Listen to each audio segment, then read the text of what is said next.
is us on the trail to Doon and Fairy Knowe. Come out of the car park in Aberfoyle beside the co-op and turn left and go over the bridge. I wonder if that's fairy as in fae or fairy as in fairy. Yeah, it's probably fairy as in fae. Yes.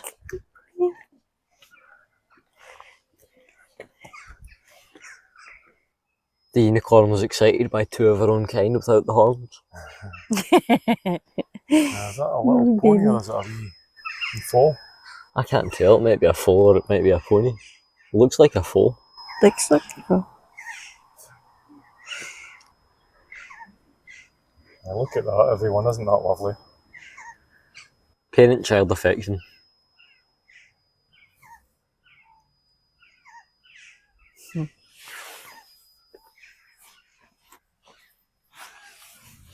Here we've got a downriver view. Might be hard to see in the camera, but the water's very clear and reflective.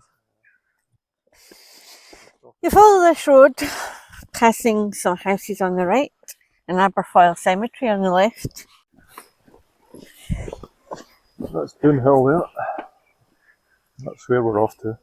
You go up and then you go back down. You go back down. This is apparently where the Reverend Robert Kirk is buried. He was the minister here in round about maybe 1675. He was very, very interested in the fairy folk in the region, and he would do lots of research and write things and find out all that he could about them. He actually wrote a book and published it, and then not long after that he was found, or his body was found, on the trail that we are about to head to. But legend has it that that body was actually just a doppelganger for the villagers to find and bury here in the village, and that his spirit is actually entrapped at the pine tree at the top of the trail itself. Well, unicorn, that was very interesting, I must say. Why do you think they killed him? Or get rid of him?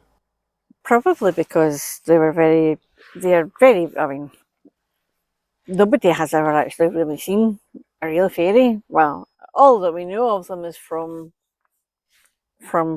works, written works and Witnesses. I would think that he get too involved. I think that they were probably angry that he publicised basically where they lived, what they did, what they were, that kind of thing, and they didn't want that, and I think that's probably why they took their revenge, so to speak.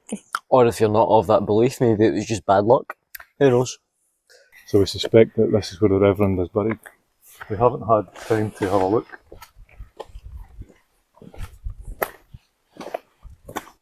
Good guess though. Well, it's Kirkton Church and he was the Reverend Robert Kirk, so yeah. That could potentially be his grave just in there, in his church. In a way, this is a good exploration of history, because obviously I like my history. Yeah. It's not something I have a career interest in, anything in, but history interests me in a hobby kind of way. Yeah. I love history. Yes, do you? History. The unicorn's a history buff. Yeah, pretty much history buff. One of your favourite subjects. I suppose in a way it's just interesting because of the kind of era that this was in, you know, and everything really was kind of magical, mystical, folklore-y, 1500s, 1600s, maybe before antiquity. I used to enjoy history when I was at school, but I never really got into it in depth. Yeah. And as years went on, I would look at the odd thing to do with Scottish folklore and various other things.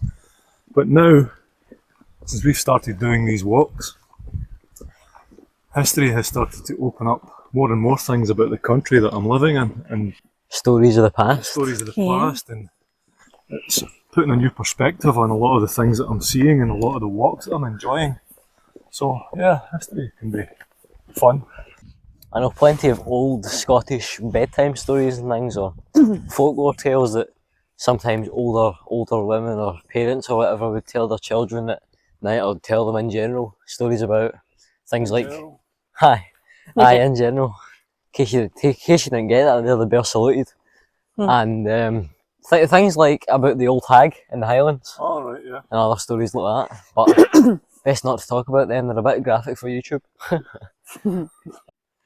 It's funny that stories that you would tell to your children back then are now something considered far too much for even YouTube. I remember being a child and watching crazy things like Frankenstein. all the gruesome things. Dracula. Black and white movies, and then when the colour ones come in. Dracula, Yep. Maybe tiny frog. Well, frog. Look at that. That is a tiny frog. Wow. yeah. It's so tiny. To give you perspective on that, that's probably about the size of your pinky nail. Yeah. There's my boot, the front of my boot.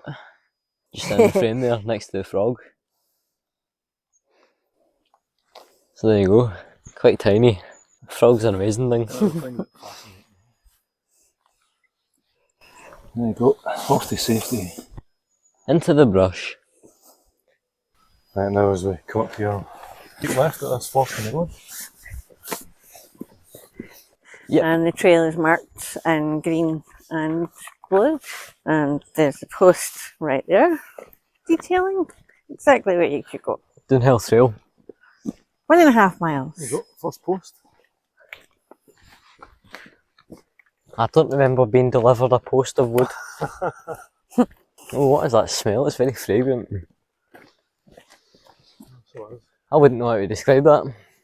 Any ideas what that is, Unicorn? Do you know what that smell might be?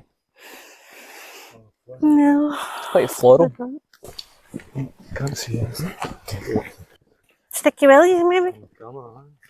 Sticky willies can smell sometimes. Are these wee yellow flowers? By the way, YouTube, for clarification, a sticky willy is not what you think it is. It's a Scottish terminology for a sticky plant. It has little tiny balls on it that stick to you as well. Stick to your clothes. The stems have got lots of little hairs on them and they stick to you. And the little balls that are on it stick to you as well. Works similarly to Velcro. That's what it is. It's exactly the same thing as the Velcro. Hooks. Yeah. And what you find happens is that you quite often get the stems off, but you haven't noticed all the little balls that are stuck all over you. Yep. So in Scotland, I'm sure it happens. Favourite prank your children? That they grow. Yeah. You pull them off and stick them on people. Yep. Stick them on your friends. Throw them at people. Throw them at your friends. And they stick. Good laugh. It's childlike, but it's fun. Yep. Gradually getting less and less paid, isn't it? On a trail now. Yep. And as far as I know, we go down here to what? A green gate? A green gate. A metal green gate we're looking for. What are these Yellow yellow flowers. flowers? What are they? Does anybody know? Any botanists? Any botanists, yeah, exactly. Any horticulturists? Yeah. They look nice. Lovely. Smell quite nice as well. Well, the smell seems to be here, so I can't really imagine what's making the smell. Yeah, no doubt. Here we have a Grey metal gate. grey metal gate. So maybe it was green at one point and lost. It's a chameleon gate. The fairies painted it grey. Oh, well. Or it's been replaced at one point. Maybe it was a green one. But maybe a wooden one. Ah, They well, replaced it with a metal one. at the end of the day, a gate's a gate. A gate's a gate, yes. But clearly it has been replaced because you can see the old posts there. You turn left at the junction beyond Which and is that look one? out for the Signpost green up ahead. we marked post. So, looks like we're going left. There's a sign there also. Sign there too. Paying respects. Seems to be the title. The old Scots pine tree on top of Doon Hill is said by some to house the soul of Robert Kirk. You already know his story. Yep. The minister, as the unicorn mentioned in the cemetery. Yeah, Reverend Kirk, Minister for Aberfoyle, as the unicorn told you, he wrote a book called Secret Commonwealth. That would be an interesting book, I think. I think I might get my hands on that one. Mm-hmm. About the lives of elves, fauns, and fairies. Does anybody know what fauns are? Fauns are basically like the deer type things. You've got the kind of body, almost like a satyr from Greek mythology, but a faun, Scottish faun. Trust Deer unicorn to faun, know I that. would So imagine. a year later he passed away whilst walking, well, you know the story, on Doon Hill. After writing that book, must admit though, it kind of makes me wonder about that pine tree and why he would hang a ribbon on an object that is said to house the soul of a man. Some scholars believe that the doppelganger was left because the fairies spirited him away to become chaplain to the Queen of the Fairies. And they just left the doppelganger there so that everybody would think he was dead. And just in case you miss it, right after post 3, we're the right path. And we're heading up that way. Is that correct? Correct. Climbs up through the woods of Doon Hill. And here we are coming upon what appears to be a carved wooden mushroom, maybe in the style of a wishing mushroom, with covered in lots of coins, which I would imagine are offerings to the fairies. We are not particularly superstitious ourselves, but out of tradition, I'm going to put my 5 pence in as well.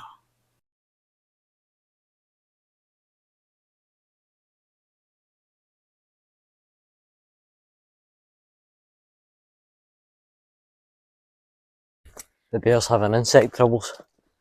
According to some, fairies are deities of forests and woods.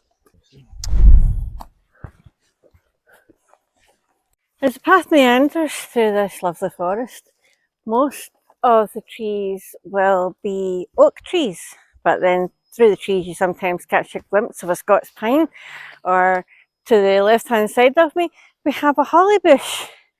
So many varied things as you wander, meander, trip like fantastic through here, if you want to call it that. The buzzing insects seem to have decided to leave us alone. Dispersed for the time being. Maybe the fairies scared them away. Well, if there are any history buffs or anything out there, more so than the unicorn, that know specifics or details or anything, you can feel free to put it in the comments because we'll be reading them. Some new knowledge for us and some knowledge to share for you. It might be a good bit of fun. Another carving. Might be a fairy in there. Yeah, could be one of those, what do you call it, when you go hiking around all the different places and somebody's left something, you take an item and you leave an item in its place. Oh yes. It's like geo something. Geocaching. Geocaching, that's what it is, where you leave your cache and you take a bit of the cache that's already in there. But there are geocaching apps out there. Let you know what's where and where to go. If that interests you. Do you know that sometimes you get an itchy back? Oh, that looks like a good place. Oh no, I think Bear's giving in to his urges. Oh, there he goes, he's having a scratch. Oh. The bear's being a bear. Is that better? Much. That's good. Oh, you know how bears like to scratch their backs? Yes, we do. Especially on trees.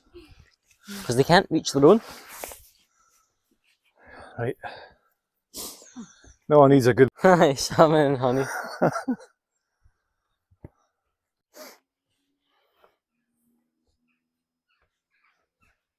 Onwards we wander, unicorn. I'm trying. You can just see the sun breaking through the leaves there. Bit of a golden glow over the woodland. That's way up to see if we're at the top. Ah, yeah. Level's just there. The unicorn takes a breather. So I don't know where the tree is. It'll be that way probably. There's the green marker. A tree. That's a tree. It's not the tree. It's probably over there somewhere. Well, the unicorn's over there, we'll look over here. See what's happening. So it must be back up then. Suppose we'll find out. I wonder if that might be it there. We're about to find out. I'm going to read that carving. Let's see what the carving says. Look after our forest. Please stick to the path. More than just that fairies one right live here. in the middle. Well, we know how we feel about wildlife. Yeah. Whatever they are, we've all got an important part to play. I'm thinking it's maybe this big one right here. There you go, you can see a bit of cloth on it. Right there. See it? Wrapped onto one of the lower branches. The green one? So this is the tree then that's said to hold his soul. Multiple of them have bits on them. I don't know which one. They're talking about having the spirit entombed in. I would have to assume. That's the biggest, so I would imagine it be that one. Well, there used to actually be hundreds of cluties on them. Mm-hmm. Yeah. They've all been taken down. See, there's one up there. Just at the bow there. Mm-hmm. Yeah. See where that first branch bit breaks off into another bit? Either that or just they've degraded over time. Well, they're biodegradable, so yeah. And they're supposed to vanish when the illness of the person has gone. So they say. Still absolutely gorgeous as cotton. For sure.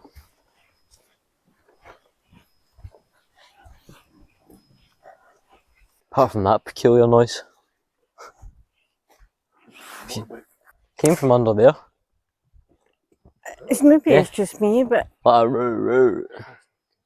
might just be me, but I can almost feel as if there would be a presence in this tree. Well, it is a possibility. Think of all the, let's call it all the wishes. Everything is spiritual. There's a coin. Loads of coins in this tree. Think I understand that, yeah. See that? Mhm. More coins wedged in the bark. Yep. Aye.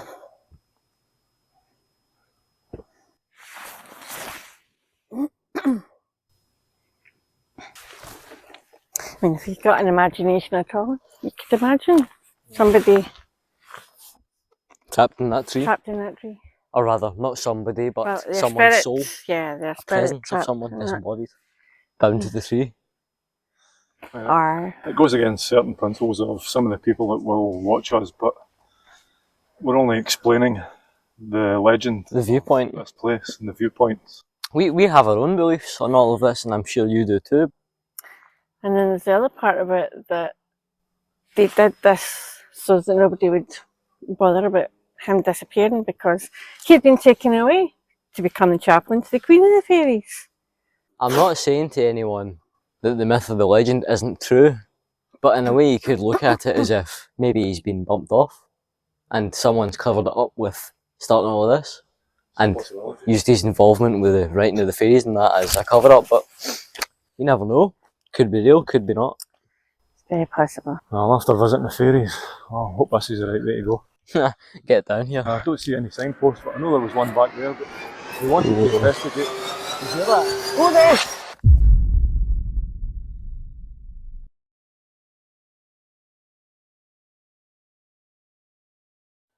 Hello everybody, we hope you enjoyed that episode of The Walking Wanderers on the Doon Hill Fairy Trail, in which, in this part, we did some investigation of Doon Hill, and towards the end, the bear and I had a bit of an incident, which you well witnessed. Certainly not the first time it's happened, but who knows where we'll end up. So I guess you'll just have to find out next time in part 2. So until then, it's the Axe signing off The Walking Wanderers, we'll see you then.